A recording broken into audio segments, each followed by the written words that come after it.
sortir de la pauvreté, comment redonner le pouvoir de vivre, c'est par l'accès aux droits. Parce que la réalité de la pauvreté, c'est que ce n'est pas simplement un manque de revenus financiers. Sans aucun doute, ça l'est, mais la réalité, c'est un non-accès aux droits ou en tout cas des difficultés d'accès aux droits. Moi, c'est ce que j'ai pu observer pendant 5 ans où j'étais présidente d'ATD Quart Monde et d'ailleurs impliquée dans ce mouvement pendant 28 ans. Mais c'est ce que j'observe aussi aujourd'hui comme défenseur des droits, c'est que la pauvreté impacte le pouvoir d'agir des personnes et des difficultés d'accès à des droits basiques, que sont le droit au logement, le droit d'accéder aux soins, le droit à l'éducation, à une éducation de qualité, à la culture et aussi au travail. Et moi, ce que j'observe dans les réclamations que nous recevons, puisque vous savez que cette institution, elle a été créée justement pour faciliter l'accès aux droits de ceux qui sont le plus éloignés du droit, donc entre autres des personnes précaires. Ce que j'observe à partir des réclamations que nous recevons, c'est que les personnes sont empêchées de fait dans l'accès à leurs droits. Je vais vous donner 4 exemples. Et vous avez commencé à l'évoquer, la question de la dématérialisation des démarches de services publics. Entendons-nous bien, la dématérialisation, c'est une chance, ça peut faciliter les démarches pour pas mal de personnes. Encore que quand ça bug, tout le monde est confronté aux mêmes difficultés et n'arrive plus à avoir quelqu'un aller avoir un rendez-vous ou un rendez-vous physique ou téléphonique.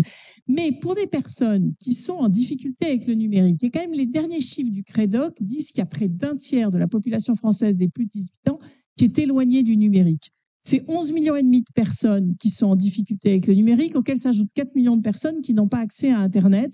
Ça fait 31,5% de la population de plus de 18 ans. On est donc près du tiers en difficulté avec le numérique. Qu'est-ce que ça veut dire? Ces gens-là ont du mal à faire leur démarche.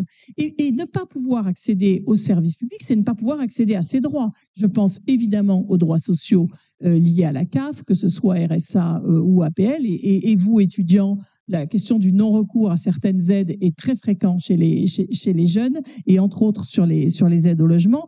Et donc, ce que nous observons, c'est que des personnes dans ces situations-là ont encore plus de difficultés à accéder à leurs droits.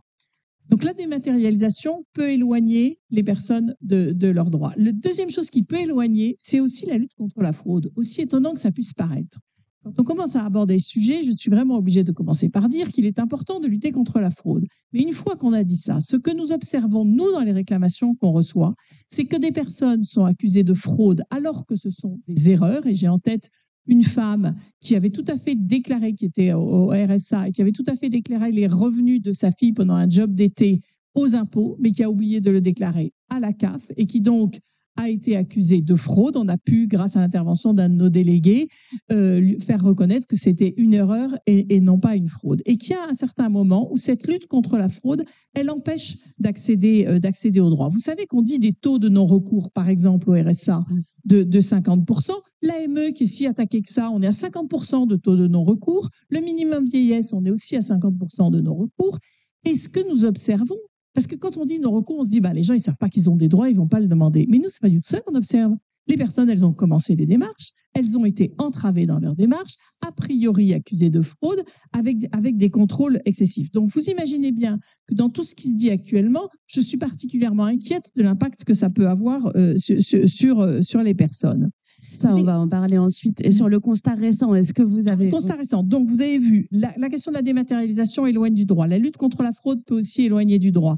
L'évacuation d'occupants de campements et de squats. Nous avons constaté, nous, des évacuations en dehors de tout cadre légal, des personnes privées de leur habitat, sans proposition de relogement auparavant. Et les conséquences, c'est tout simplement l'accès à l'éducation aussi pour les enfants et le parcours et l'ensemble du parcours.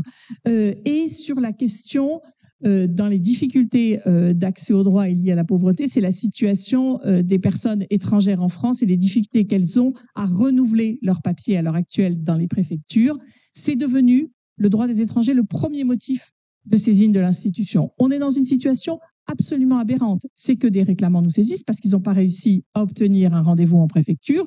Ils sont en France depuis 10, 15 ans, 20 ans. Ils auront un renouvellement de leur carte de séjour, mais ils n'arrivent pas à avoir un rendez-vous. Ils se retrouvent en situation irrégulière et ils perdent pour certains leur emploi et leur logement. Et Donc, on est saisi de situations de personnes qui n'arrivent pas à avoir un rendez-vous en préfecture ou qui ont déposé leur dossier et qui n'ont pas de nouvelles. Et franchement, l'institution du défenseur des droits, elle n'a pas vocation à être le Doctolib des rendez-vous en préfecture. Et au bout d'un moment, c'est ce que ça devient. Donc, vous voyez, je vous ai cité 4 situations où, en fait, on empêche les personnes d'accéder à leurs droits. Et c'était mon premier constat.